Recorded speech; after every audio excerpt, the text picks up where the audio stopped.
यरमौक के बाद मशरिक में एक और ताकत खड़ी थी, फारिस, जिसकी सल्तनत सदियों से दुनिया पर हावी थो।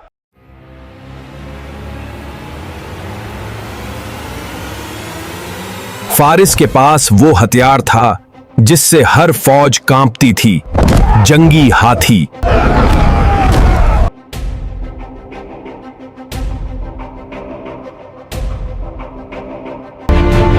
इस लश्कर की क़यादत कर रहा था फारिस का अजीम जनरल रुस्तम।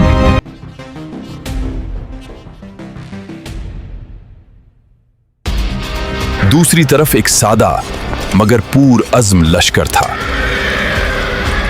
जिसकी ताकत ईमान थी।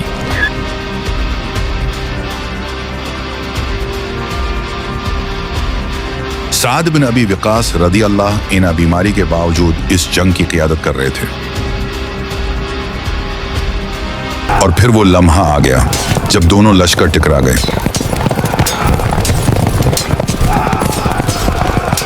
हाथियों के सामने घोड़े बदक गए, मैदान में खौफ फैल गया।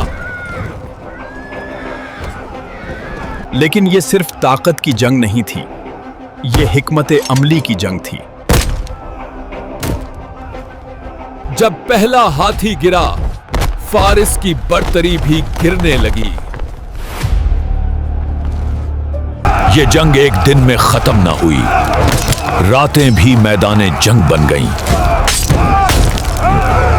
3 दिन की मुसलसल लड़ाई ने दोनों लश्करों को थका दिया था। चौथे दिन मुसलमानों ने मुत्तहद होकर फैसला कुन हमला किया।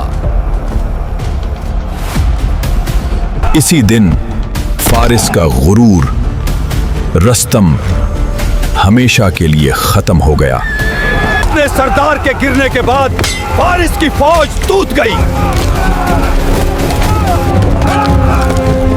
कादिसिया का मैदान खामोश था, लेकिन तारीख बोल चुकी थी।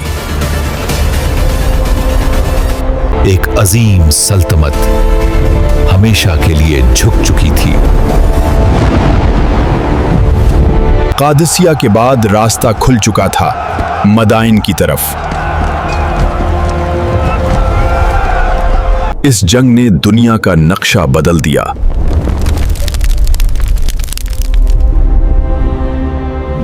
यह साबित हो गया कि जंगें तादाद से नहीं, यकीन से जीती जाती हैं।